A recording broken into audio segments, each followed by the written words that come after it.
Assalamualaikum warahmatullahi wabarakatuh. Alhamdulillah rabbil alamin nahmaduhu wa nasta'inuhu wa nastaghfiruh wa na'udzu billahi min shururi anfusina wa min sayyiati a'malina may yahdihillahu fala mudilla lahu wa may yudlil fala hadiya lahu. Asyhadu an la ilaha illallah wa asyhadu anna Muhammadan abduhu wa rasuluhu alladzi la nabiyya ba'dahu. Allahumma shalli ala sayyidina Muhammad wa ala ali sayyidina Muhammad. Alhamdulillah, syukur Allah Subhanahu wa taala pada maghrib malam hari ini menjelang Isya, Allah Subhanahu wa taala masih memberikan kita begitu banyak nikmat keimanan yang lebih utama, nikmat keislaman, nikmat kesehatan, nikmat kesempatan, sehingga malam hari ini kita bisa hadir melaksanakan sholat fardu maghrib berjamaah dan menuntut ilmu, talabul ilmu.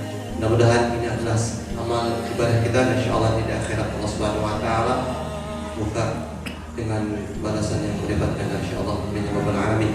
Kemudian salawat dan salam sama-sama dihadiahkan kepada Rasulullah Nabi Muhammad sallallahu alaihi wasallam dan ucapan Allahumma shalli ala sayyidina Muhammad wa ala ali Muhammad.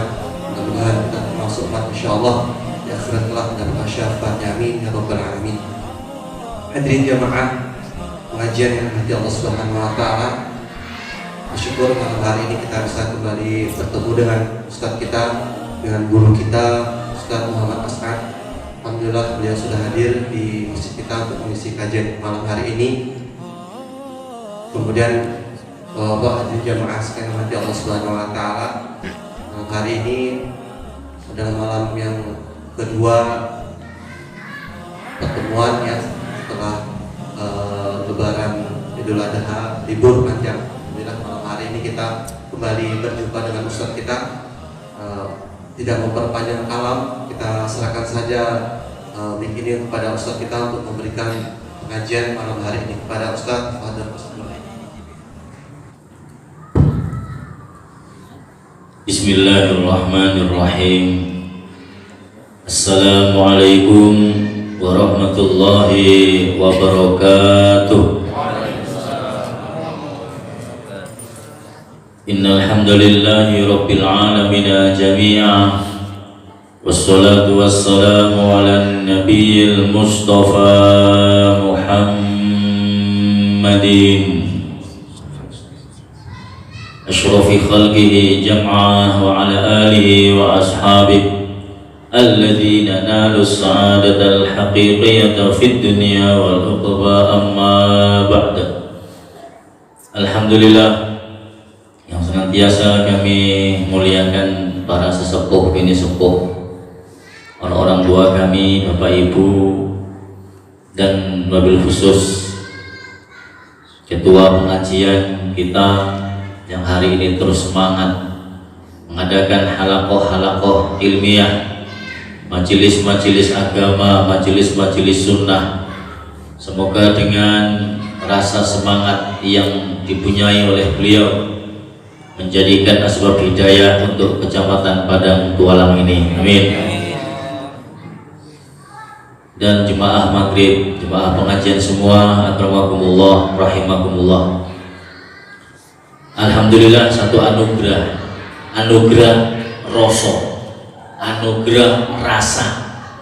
rasa yang benar dengan Allah, rasa yang benar dengan Kanjeng Nabi Agung Muhammad sallallahu alaihi wasallam, rasa yang benar dengan agama, rasa yang benar dengan sunnah, ini adalah anugerah. Coba bayangkan Bapak salah rasa, apa enggak ngeri? Umpama Bapak nandur sawit, bar ditandur, orang rasa nek tandurane enggak merasa kalau itu tanamannya wis dijarno. Kira-kira sawit, pohon sawitnya bagaimana? Kiyomen yokono apa kiyomen? Ya, kiyomen kono, banjir yokono, nggak dirawat babar belas, nggak dirawat sama sekali. Bagaimana pohonnya kira-kira modun apa enggak? Modun itu apa modun? Tumbuh. Ya, pohon tumbuh apa enggak? Ya tumbuh, tapi nggak sempurna, bahkan pun nggak modun, nggak tumbuh. Kenapa? Sudah hilang rasa kepemilikan. Sudah hilang rasa kepemilikan. Akhirnya nggak kompet, nggak terawat. Bapak nggak merasa kalau itu istri berapa? Kira-kira kopen apa nggak bujui? Nggak kopen. Ame bujui dewe nggak kroso. Ame bojo tonggo kroso. Gawat. Lah iya. Kita di sini belajar ilmu rasa. Ya dirasakan saja. Namanya ilmu rasa.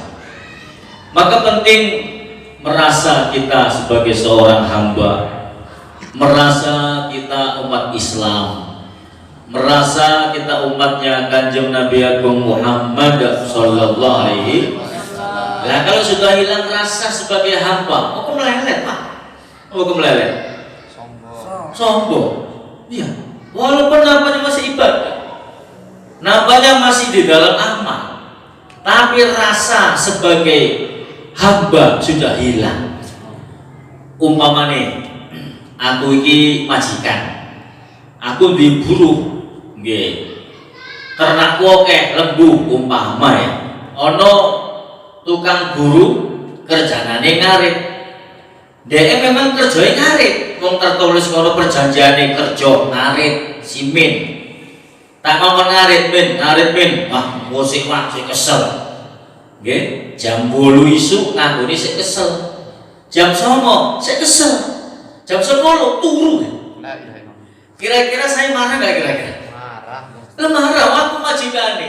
Dek kerjane ngarit, enggak dikerjake. Berarti apa? Enggak merasa dirinya sebagai tukang ngarit. Tugasnya ngarit. Lah kita ini hamba.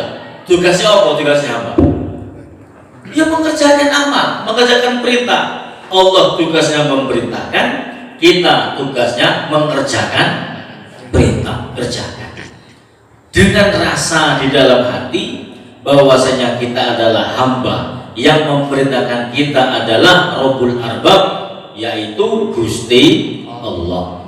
Maka Bapak Ibu yang dimuliakan Allah Subhanahu wa taala, ini penting kita rasakan di dalam hati kita. Kalau sempat hilang rasa dengan agama, rasa dengan sunnah, oh gawat. Walaupun dia masih amal, nampaknya. Saya punya data di kitab Hilyatul Auliya wa Tabaqatul Asfiya, perhiasan para wali dan tingkatan orang-orang suci, karangan Abu Nu'aim Al-Asfahani. Ada Ka'bul Ahbar atau Ka'ab Al-Ahbar, pendeta Yahudi yang masuk Islam. Beliau menukil satu riwayat, beliau mengatakan begini: tajidur rajula yukabidul lail wa dhama al-hawajir. Kamu akan jumpa seseorang yang malam harinya itu melek kok. Ya, tapi enggak kayak orang kok melek, kok melek paling Facebookan, internetan, ya. Tapi gak mungkin wong kon wong. Mungkin insyaallah ya. Kene gone nek kene. Nah, iki malah ibadah, juga bitul lail, mujahadah di malam hari. Sholat, zikir, baca Quran, tahajud sampai subuh. Wah ini, sampai subuh. Ini kok berapa? Tahajud sampai subuh pernah tahajud. Tahajud jam 2 sampai subuh 2 rakaat tok. Iso. Sujud terakhir keturun sampai subuh. Nah, ini asli ibadah. Nah, begitu pagi wadha ma'al hawajir, mengeringkan tenggorokannya, maksudnya puasa. Malamnya melek, paginya puasa. Wa ya'rifu jami'a anwa'il bir, dan mengerti seluruh macam-macam kebaikan. Ngerti apa-apa. Ngerti segala-galanya. Walakin la yusawi dzalika 'indallah illa jifatah himar. Akan tetapi dalam pandangan Allah, orang itu tidak jauh beda seperti harga bangkainya keledai. Bengi melek, ibadah, amalan, isuk kosong di dalam pandangan Allah seperti bangkainya keledai. Maka kalau ditanya, kalau kita kan punya anggapan seperti itu, berarti orang soleh kan? Orang soleh belum tentu. Maka memandang perkara itu kita hakikat, bukan zahir. Nek delok zahir ketokoh nih Pak. Kalau nih kalau zahir tertipu, ditengok dari jauh seakan-akan genangan air yang ngembong, ya menggenang, nek kene kecembong ya, kecembong. Air yang menggenang dari jauh ditengok, Setelah didekati ternyata panas aspal yang ngentak-ngentak. Apa ngentak-ngentak? Membara. Panas terik membakar. Dari jauh seakan-akan airnya menggenang. Didekati panas yang membakar. Ternyata hanya fata morgana. Ketipu. Maka dunia sifatnya kan fata morgana. Opo iya opo ora. Iso iya iso ora di dunia. Iya. Koyok-koyok. Oh, tapi guru koyok no. Koyok apa koyok, Pak? Ngomong. Itu bus jenenge koyok. Dunia ngono kuwi koyok-koyok. Oh, tapi gur koyok no. Itu bus dunia enggak percaya deh. Perkara yang kadang diharap belum tentu kesampaian. Oh, kadang pun sudah kesampaian belum bisa dinikmati. Oh, dunia seperti itu. Nggih. Lho Pak Kadus, Masya Allah. Sebulan ke rumah kita minta kartu KK, katanya mau dapat bantuan corona. Tolong kali. Tapi enggak tahu aku kok masalah satu dusun kono. Wis nyata nih, wis sampai saat ini ya orang betul-betul bantuan nih. Padahal wis tolong kali dijaluk mek kadus niku. Ya dunia koyo ngono koyok-koyok. Oh tapi guru koyok. Enggak jelas dunia ini, Pak. Wah kata sudah dapat belum tentu dinikmati. Loh, bantuan corona piro 300 atau 600? 300 diambil di kantor pos. Karena saya pulang ngaji itu dari Stabah, dari BJ, Masya Allah. Jam 7 pagi lewat ruang antri. Bikin ngaji sore jam 5 sore, jam 6 sore masih antri juga. Aku berarti duit corona oke. Iya 600.000 kan oke nih Pak. Masya Allah. Dia dapat bantuan. Alhamdulillah ya Allah. Moga-moga corona langgeng go Indonesia ya. Alhamdulillah. Jadi itu bantuan kan alhamdulillah. Ya segitu alhamdulillah gak itu ya nyonyor Pak. Nah digowo mulai alhamdulillah dikantongi dengan harapan nanti sampai rumah dibelikan beras, dituakin dok sak papan buat anak bujuk. Alhamdulillah. Dikantongi tekan omah basang dirogo duit diceblok. Apa ceblok? Uangnya jatuh di jalan. Nah, nanti duit ini nanti pulang ditelusuri di jalan sampai kantor pun nggak dapat duitnya ini. Kira-kira dia muni apa? Bunyi apa? Alhamdulillah apa bunyi kampret kira-kira? Nek potongan rebu kampret kabeh gitu kan. Itu dunia ini cerita masalah dunia itu gak jelas fatamor ya wong sawit wis tuwek wis diniatke ya Allah sawit tu tuwek sesuk tak panen ya Allah bahasa sok teko nggawa dodos rupane sawite wis didodos wong dunia ngono kuwi Pak enggak ada yang jelas ya maka kalau kehilangan dunia apapun masalah dunia kita legowo ikhlas lapang dada sudah seperti itu dunia ini. Tapi kalau akhirat tidak fata morgana. Akhirat pasti nyata hakikat benar. Seperti kita duduk sini di masjid habis maghrib ini dalam majelis ilmu majelis pengajian ada nggak pahalanya? Pasti ada. Yakin apa enggak? Yakin. Percaya. Pingin percaya meneng. Pingin mati yo percaya. Ini pahalanya ada. Coba kadang orang tanah apa? Mau peneng apa orang ngono ngeli bali. Nah ini ilmu rasa, ilmu rasa dirasakan. Kalau dunia ini ya seperti itu rasanya. Akhirat ini memang harus mantap bahwasanya ini semua ada nilainya khusus dalam pandangannya Gusti Allah. Kemudian beliau ditanya, wahai Ka'bul Ahbar, ya Aba Ishaq, kunyah beliau, ya Aba Ishaq. Wa kaifadha kok bisa seperti itu? Malamnya ibadah, sholat, paginya puasa, ngerti segala kebaikan-kebaikan, tapi dalam pandangan Allah seperti bangkainya keledai. Maka beliau menjawab lisu irobatihi karena jeleknya kecintaannya dengan Islam. Wong Islam tapi nggak senang ambek Islam, kan lucu.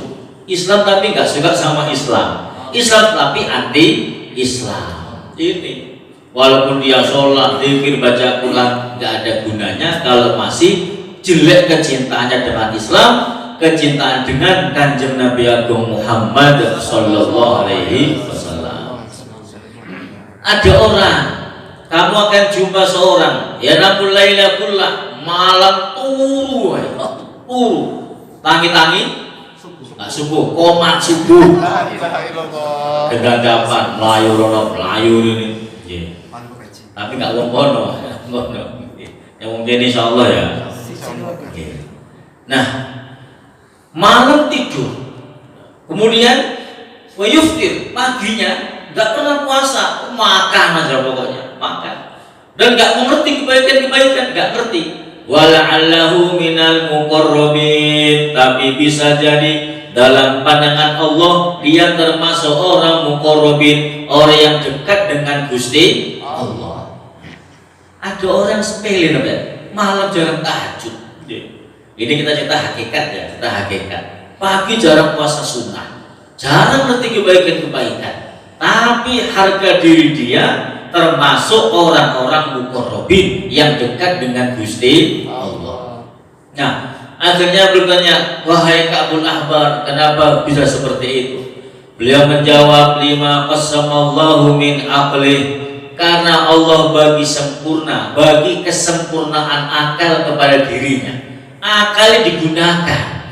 Lu masa orang Islam gak senang ambek Islam, masa orang Islam gak senang ambek sunnahnya Kanjeng Nabi Agung Muhammad Sallallahu Alaihi. Kan masalah hati ya Pak Ibu.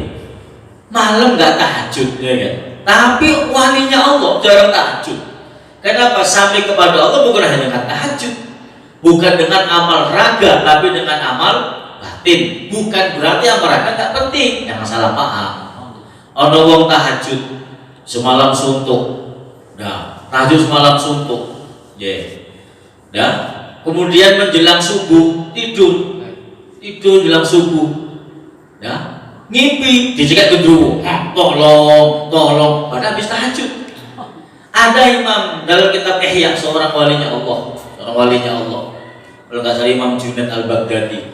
Beliau tidur satu malam itu, menjelang subuh dibangunkan sama santrinya, nggak tahajud. Pak Kiai, bangun Pak Kiai. Dibangunkan mana beliau. Laqad nabahtumuni min jannati wa uyun wa maqamin karim. Aku kok digugah? Apa digugah? Kenapa aku dibangunkan? Aku barusan jalan-jalan di taman-taman yang indah, di sungai-sungai yang mengalir, kok dibangunkan? Gak tahajud, ngimpi mlebu surga. Sampai yang bertahajud turu diluk, ngimpi cekek gendruwo ya. Padahal habis tahajud. Orang begitu kan ngalami kan. Menjelang matang geletak diluk bahasa turu cekek gendruwo. Kenapa? Rohaninya, kecintaannya berbeda.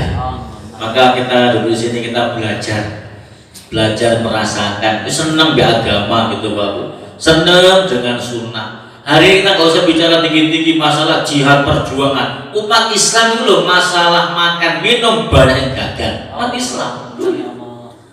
Kita bukannya anti wirid, ya. Kita bukannya anti kenduri, tidak. Bagus itu. Tapi kalau kita tengok Bapak Ibu, kadang orang kalau wirid, ada sini wirid ya, kalau Jumat ya. Nah kalau wirid itu habis wirid tahtim tahlil kan ada snack, jadi kasih makan minum. Itu kadang kita lihat ya, tokoh agama, tokoh masyarakat di situ kumpul. Waktu habis tahtim tahlil mulai merokok. Kita nggak mengerti rokoknya, mulai merokok. Yang saya herankan, merokoknya tangan kanan, minum kopi ya tangan kiri. Kan kebalik itu, kebalik. Kuduwe ngopi tangan kanan, rokoknya sikil kiri. Enggak ngenyak nih. Ini kan satu keteledoran umat Islam ya, tokoh agama, tokoh masyarakat. Maka masalah makan minum umat Islam banyak yang gagal. Tokoh agamanya, tokoh masyarakatnya. Hari-hari besar Islam, Maulid, Isra Mi'raj. Kalau acara Maulid, Isra Mi'raj, tokoh agama kan di depan. Tokoh masyarakat di depan, di panggung nek riko gak tawar, patakku bisulun. Nah, kita tengok ngoncek aqua lho, ngupas minuman kemasan itu, dikupas, ngupas tangan kanan, tinggal minumnya tuh tangan kiri. Ya kan? Ada itu tokoh agama, tokoh masyarakat, tapi bukan orang sini, orang sana, jauh. Orang sini insya Allah ya, istobat, istobat. Urusan makan minum tangan kiri masih ada. Zaman Kanjeng Nabi dalam kitab Riyadhus Shalihin Imam An-Nawawi, ada seorang laki-laki makan dengan tangan kiri. Nabi melihat, Nabi bersabda, ya gulam, qul bi yaminik, nak muda, kalau makan tangan kanan, mastato, nggak bisa. Maka dia Nabi bersabda lagi, ya gulam, qul bi yaminik, nek nedi asto tengen, kalau makan tangan kanan, mastato, nggak bisa. Nabi menjawab, kamu sampai mati nggak bisa ngangkat tangan kanan. Langsung keplek kok. Terulai, lumpuh, nggak bisa diangkat. Nah sepele ya, makan minum tangan kiri ini. Gak usah masalah-masalah jihad, masalah macam-macam, masalah makan minum diperbaiki dulu umat Islam. Masalah masuk masjid, masuk kol-kol ke masjid, masuk masjid kaki kiri. Naudzubillah, orang yang parah loncat ke masjid. Masuk bisa kaki kanan, masuk masjid kaki kiri, kan kebalik-balik itu. Memang kalau nggak ngaji nggak ngerti. Lu nggak ngaji nggak ngerti. Maka kita sering dulu dalam majelis-majelis agama, majelis-majelis sunnah, yang kita ngerti tuntunan agama, nggak ngawur dalam menyikapi syariatnya Kanjeng Nabi Agung Muhammad Sallallahu Alaihi Wasallam. Ini kita akan ngaji sedikit ya bab hati. Bab hati ini nggak nampak. Gejolak hati itu lebih ngeri daripada gejolak samudra. Maka Nabi menerangkan masalah hati. Mathalul qalbi karishatin bi artifala.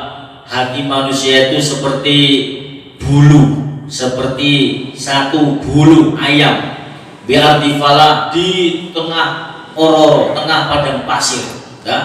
Tuqallibu wariyah dhahran libatnin. Yang bulu ini diterpa angin. Bagaimana Pak? Posisi bulu tadi kena angin. Wis kadang munggah, kadang ngisor, ngolak-malik. Seperti itulah hati manusia. Maka ini perlu ada rumus-rumusnya, ada tuntunannya. Masalah memposisikan hati. Nek posisi nggak pas, maka melahirkan tindakan yang nggak pas juga, rusak jeruwe. Nek nggak pas meletakkannya. Orang bengkel motor, bengkel kereta, masang pistonnya kebalik. Mesinnya kira-kira laku nggak? Laku, jeduk ngono nih. Memang laku, tapi nggak penak. Masang piston kebalik. Lah ini hati kebalik kira-kira. Hati kebalik kira-kira. Dulu masjid nampak robo. Iya, nampak robo. Akhirnya anti masjid jadi. Enak menunggu.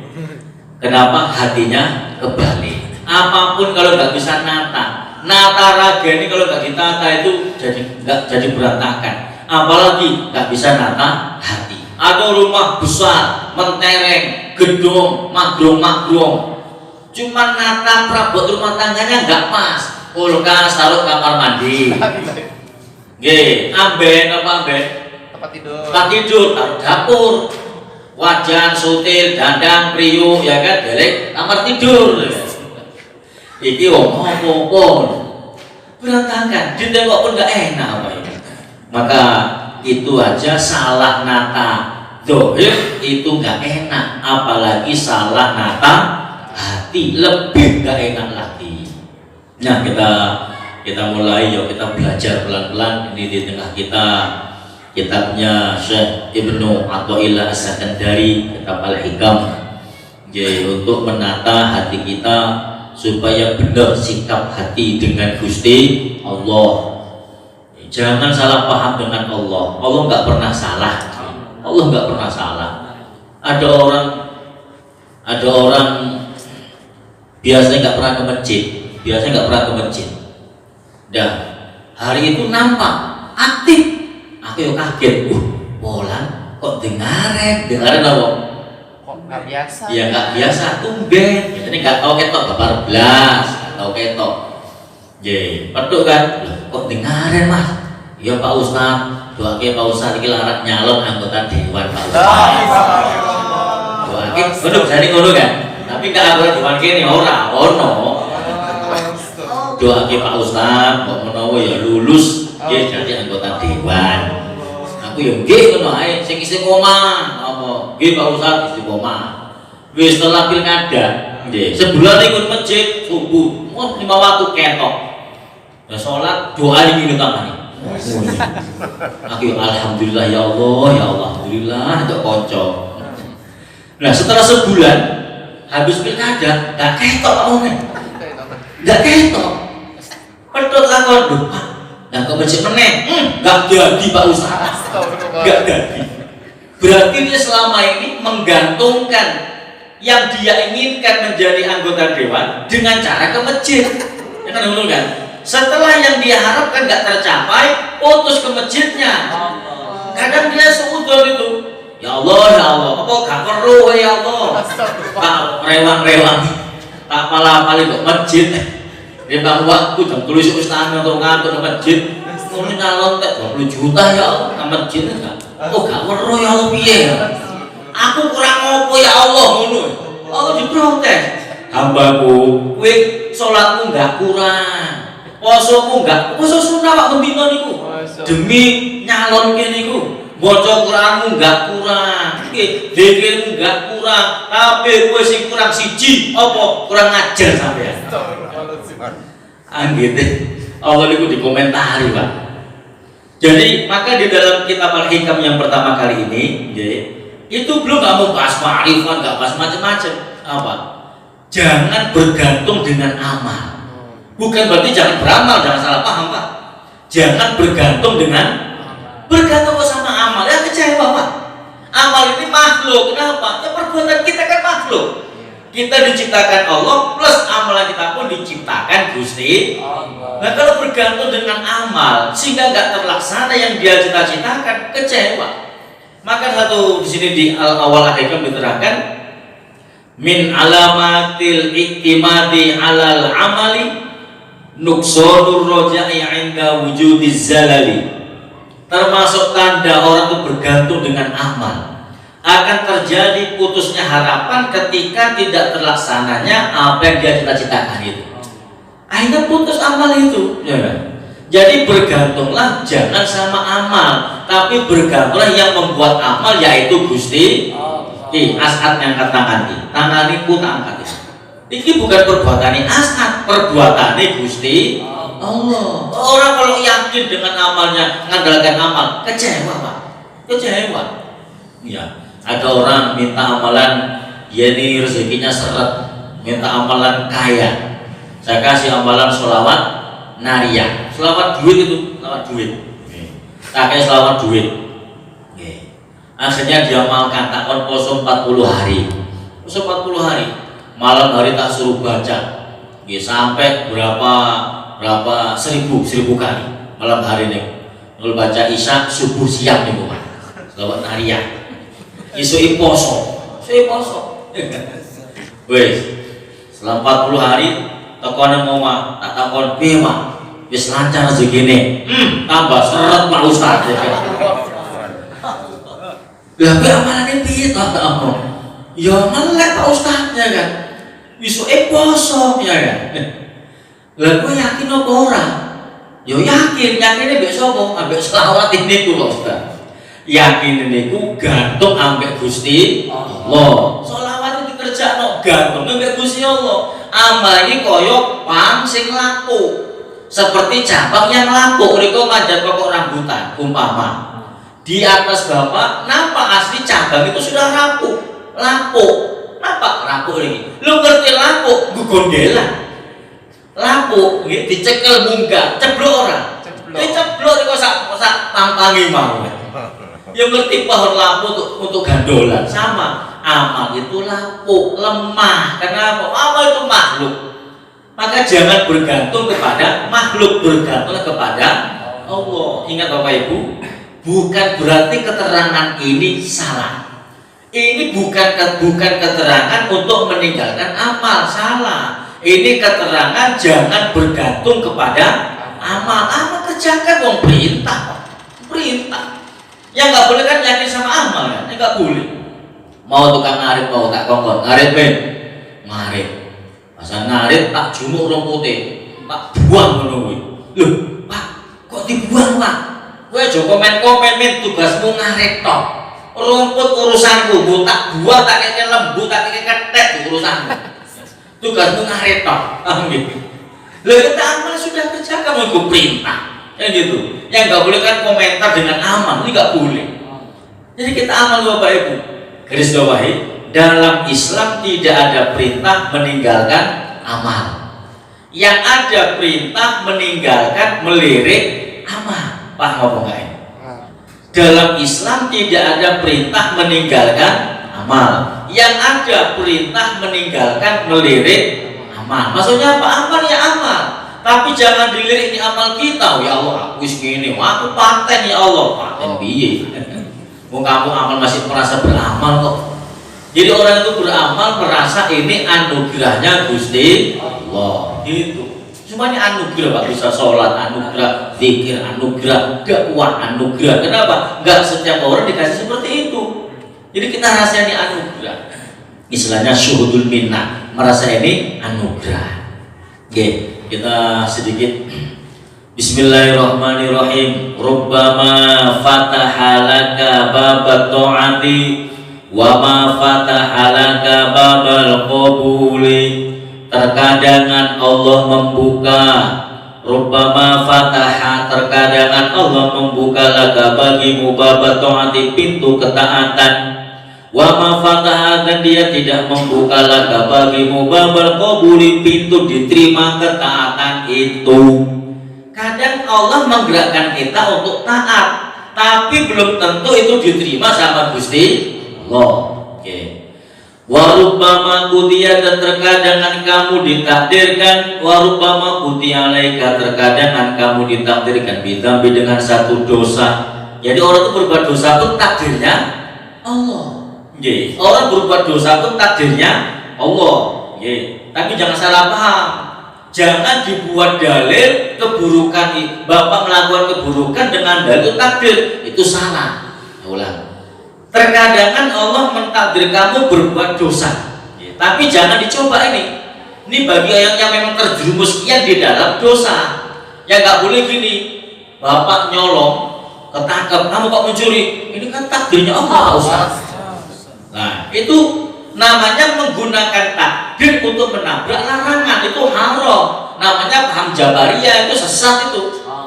Kenapa kamu zina? Oh takdir Pak Ustaz. Kok repot sampean? Iki takdir Allah kabeh iki. Oh ngono ya. Iya. Tempeleng. Wah. Kok tempeleng Pak Ustaz? Iki pun takdir aku tempeleng kowe. Loh, kan akhirnya budak dunia iki. Nek kabeh dalil kabeh takdir. Paham iki nggih? Semua takdir tapi jangan menggunakan takdir untuk menabrak larangan begitu ya. Terkadangan Allah menakdirkan kepadamu dengan satu dosa fakana maka adanya dosa itu sababan menjadikan sebab fil usuli dalam sampai kepada Gusti Allah. Loh, ada orang berbuat dosa menjadikan sebab dia sampai kepada Allah. Ada orang secara dzahir dia taat tapi secara hakikat gak diterima ketaatan itu. Kenapa? Di sini musonef menerangkan kenapa qad anna ta'ata qad tuqarunu wa afatun qadiyah fil ikhlas. Ada ketaatan dia itu tercampur cacat, sehingga merusak keikhlasan di dalam beramal. Ono wong salat ngene, Allah sampai ngetes Allah. Nggih. Ngono hatine lho, aku dulu aku iku ustaz nek salat ngene iki koyo aku ustaz lho, nek aku gak jalan iki. Perasaan seperti itu. Namanya salat tapi hakikatnya dia itu berbuat dosa. Kenapa? Ada sakit ujub, anggap bangga diri dalam hatinya. Maka para alim ulama tasawuf mengatakan perkara yang paling ditakuti apa? Penyakit apa? Ujub. Ujub itu masih sholat, masih amal, tapi gak beramal hakikatnya. Dia beramal tapi merasa aku ini nggak aku gak jalan nih. Aku ini Pak Ustaz, aku ini suruh gendo ya. Aku ini ngomong aku ini ya gak jalan ya. Orang kalau merasa benar malah salah nih. Iya, Allah aku ini. Dia nggak sampai Allah, jadi sampai kepada diri sendiri. Itu masalahnya. Nampaknya amal tapi nggak sampai kepada Allah, tapi sampai kepada dirinya sendiri. Tapi sebaliknya kadang ada orang terjerumus maksiat, ingat, bukan diniatkan maksiat, terjerumus maksiat. Kan orang nggak ada yang maksum, apa maksum? Nggak ada yang suci, nggak terjaga dari dosa kecuali para anbiya, para rasul, mereka maksum semuanya. Selain anbiya wa rasul nggak ada yang maksum. Ya wajar orang tergelincir di dalam dosa. Tapi kadang orang berbuat dosa, ada ngomong ini, ya Allah, sampai kapan aku ini terus ya Allah, menurut kan? Nah, ya Allah, sampai kapan aku ini ya Allah, nyesel Bapak Ibu. Nah, dengan rasa seperti itu, inkisar qalb, hatinya pecah, hatinya luluh lantak, hancur berkeping-keping, nelongso, apa nelongso? Nyesel, getun ya kan? Justru dengan dosanya itu dia sampai kepada Gusti Allah. Maka ada satu ungkapan tasawuf, rubba dzambin adkhala sahibahul jannah. Berapa banyak dosa mengakibatkan pelakunya masuk surga. Buat dosa tapi masuk surga, sholat masuk neraka. Ayo. Ini kita mau hakikat ya. Bapak Ibu jangan ngomong berarti sholat salah. Bukan sholat salah. Sholat bener, maksiat salah. Iki rumus syariat, ngono. Tapi nek dijerukke meneh, didalamkan lagi begitu. Sholat itu ya, sholat itu kan amalan raga. Wong ada ruku, ada i'tidal, ada amalan raga. Cuman yang menyampaikan dia kepada Allah bukan raganya tapi hatinya itu loh, pemahaman itu. Maka ada orang nampaknya berbuat dosa, tapi justru dengan dosanya itu dia ingat Allah. Ini yang dimaksud. Maka berapa banyak dosa mengakibatkan pelakunya masuk surga. Tapi jangan diniatkan, nek ngono Pak Ustaz, aku tak maksiat wae. Engko tak ancurke hatiku, yo mlebu neraka sampean. Mau diniati. Ini memang terjerumus di dalam dosa. Jangan diniatkan berbuat dosa. Maka satu riwayat satu cerita nih. Ada seorang seorang tabi'in. Ini keluar dari rumahnya Anas bin Malik, ini di kota Basrah kejadian. Berapa menit Isa? Apa menit ya? Nah, sampai di kota Basrah dia melihat satu mayat dipikul 4 orang, tidak ada yang mengiring-iringi. Mayat apa jenenge? Mayat gundul. Mayat orang nenek sing ngiring-iringi. Belum mengatakan subhanallah, di tengah-tengah keramaian kota Basrah ada mayat dipikul 4 orang, enggak ada yang ngiring-iringi. Belum mengatakan la akunana khamisahum, aku akan jadi nomor 5-nya. Maka dibawa ke masjid, disolatkan, mau disolatkan, maka apabila disuruh maju sama tukang pikulnya, Tuhan maju Tuhan. Apa kata beliau? Enggak, aku musafir, kalian saja yang maju. Enggak Tuhan, kami disewa untuk mikul mayat ini. Maka beliau tanya, loh ini mayat siapa? Keluarganya mana? Kok sepi? Mayat mandul ini? Mana yang lain? Tuhan, kalau kamu tanya itu ada ibu di belakang itu, itu ibunya. Kalau mau tanya sama dia, saya nggak tahu nih ceritanya bagaimana. Maka aku penasaran, kok iso mayat mandul? Mau papa kok semikul? Neng ini berarti jadian mayat mandul? Ya ini, mesti rame kebo sama masjid nyolati. Ini babar belas sama sekali nggak ada yang mau nyolatkan, 4 orang saja. Dan setelah disolatkan, maka akhirnya aku penasaran. Ikut kuburan. Setelah dikubur, ku tengok wajah ibunya malah berseri-seri, malah senyum, guyu. Biasanya kalau orang habis kena musibah kan wajahnya sedih ya kan, masya Allah. Ini malah ketawa, senyum. Maka aku tanya, wahai ibu, as'aluka billah, aku bertanya, unsiduka billah, aku bertanya kepadamu dengan nama Allah. Maksudnya kalau orang tanya sama kita, minta sama kita dengan nama Allah, wajib dijawab, wajib dikasih. Yang bersumpah mintanya itu mayat siapa katanya. Maka kata ibu tadi mengatakan, Tuhan, kalau Tuhan bukan orang asing, tak ceritakan cerita ini. Ini yang baru saya kubur tuh anak saya katanya. Yang baru saya kubur ini anak kandung saya. Dulu di dunia dia ini bajingan tengik, ini bajingan tengik. Sampai namanya bajing sampai tengik, ini bajingan tengik. Wis maksiat kabeh dikerjakan, mendem madat, makdon, main malih kabeh dikerjakan. Nah, ketika dia sakit tidak meninggal, aku dipanggilnya, ya ummata, wahai ibu, idza mitu fala tukhbiri biwafati jironi. Kalau aku mati, mak, jangan ojo kondo-kondo, apa kondo-kondo. Jangan ngomong-ngomong sama orang, jangan ngomong sama tetangga, nggak usah. Aku ki bajingan, mak, nggak harus teko. Ya kan? Hatinya hancur dengan perasaan bersalah itu. Aku bajingan, mak, nggak harus teko wis ben.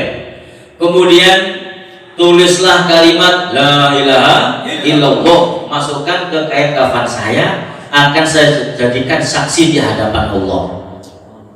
Yang ketiga, mak, jejak raiku, oh itu raiku, injaklah mukaku, okay. Kemudian mak katakan ada jazaa'u man asallah, ini ganjarannya orang yang durhaka kepada Allah, itu mak ya. Maka setelah dia mati, tak jalankan wasiatnya. Aku nggak ngomong sama siapa, sama tetangga nggak ngomong, tak sewa 4 orang untuk urus anakku ini 4 orang ini, ya. Tak tulislah kalimat la ilaha illallah Muhammad Rasulullah, tak masukkan ke kafannya. Yang ketiga, tak injek mukanya, tak jejak. Ku bilang hada jazaa'u man asallah, ini ganjarannya orang durhaka kepada Allah, ya. Kemudian anak ini pesan begini, kalau aku udah dikubur, maka angkatlah kedua tanganmu kepada Allah dan katakan inni raditu an fardo'an, ya Allah, aku ridho dengan anakku, maka ridhoilah, gitu. Maka setelah mati dikerjakan wasiat ini.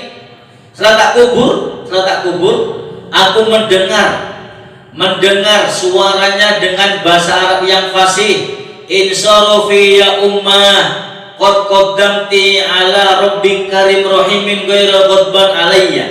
Wahai ibu, sekarang pulanglah, bahwasanya Allah yang Maha Pemurah, ya kan, telah menerima taubatku dan Dia tidak murka denganku. Padahal bajingan tengi. Kenapa? Karena sebelum mati ada inkisarul qalb, pecahnya hati dikala dia berbuat salah. Itu sampai ke surga itu, Pak.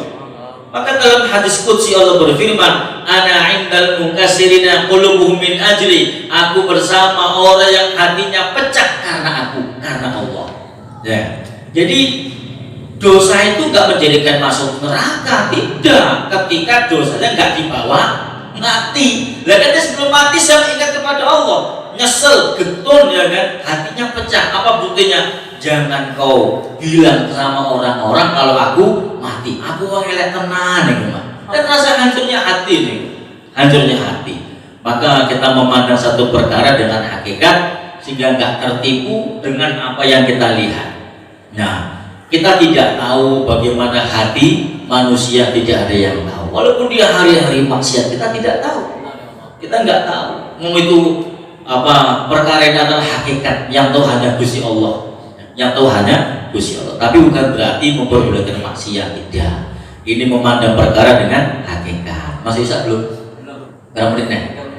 Oke, sampai sini kita buka sesi tanya jawab. Monggo, yang mau tanya dipersilakan. Jadi marak sekarang di masyarakat tentang pemahaman awal agama mengenal Allah. Jadi bahasa mereka tentang pemahaman ini, mereka bilang kalau kau nggak kenal Allah jangan sholat dulu. Jadi ini mohon penjelasannya. Orang berpendapat mengungkap satu dalil awwaluddin ma'rifatullah, itu bukan dalil, bukan hadis, itu maqalah para alim ulama tasawuf. Awwaluddin ma'rifatullah, Yahya bin Mu'ad atau siapa itu maqalah. Awal agama mengenal Allah itu bagaimana? Bukan mengenal itu terus dirosok sampai rosowe enggak kroso. Ya dari kau ngerosok sampai enggak kroso, ya berarti lambungmu rusak. Namanya gula itu manis, ya kan? Namanya madu itu manis. Semakin manis kan enak gitu kan? Sholat Allah manis, Pak. Makin manis, makin enak dia sholat. Sampai 3 jam, 4 jam nggak terasa. Kenapa? Rasa manis. Itu berarti kenal Allah. Begitu. Orang tuh di diskotik nih, ya enak kan? Dari isak sampai isak lagi. Ajib. dasi goyang kae. Kok iso manis di diskotik ya kan? Manis di berarti dia kenal kan? Kenal di diskotik. Nah orang sholat malam sepanjang malam suntuk 2 rakaat sampai subuh ya kan? Kok bisa? Berarti telah mendapatkan manis dengan Gusti Allah. Itu namanya kenal. Lo orang kenal tapi nggak sholat, itu lambene rusak. Lah ya orang kenal tapi nggak sholat, namanya kan hatinya rusak kan. Kalau kenal berarti dia sholat, jadi itu seharusnya. Kenapa bapak masih pulang ke rumah jumpa istri? Karena masih kenal sama istri. Lah kalau nggak kenal, memorimu hilang, gendeng sampean. Iya kan? Lo kok kayak bablas pak? Lo pak, bujuku kayak kok bablas lo? Gendeng bu, rumahnya bu, sama orang ngomong Allah Jum'at dalilnya nggak salah, pemahamannya yang salah. Ya kenal Allah, ngamalkan syariat, ngamalkan sunnah mengenal Allah. Oke, kita teruskan insyaallah di selanjutnya. Ngambil barokah, kita baca selawat badar, kita hadiah untuk bangsa Indonesia. Salatullah salamullah ala toha rasulillah. Salatullah salamullah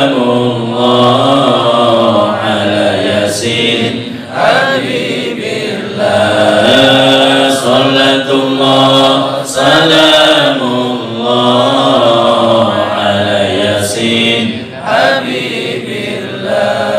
Tawassalna bi bismillah wa bil hadi rasulillah.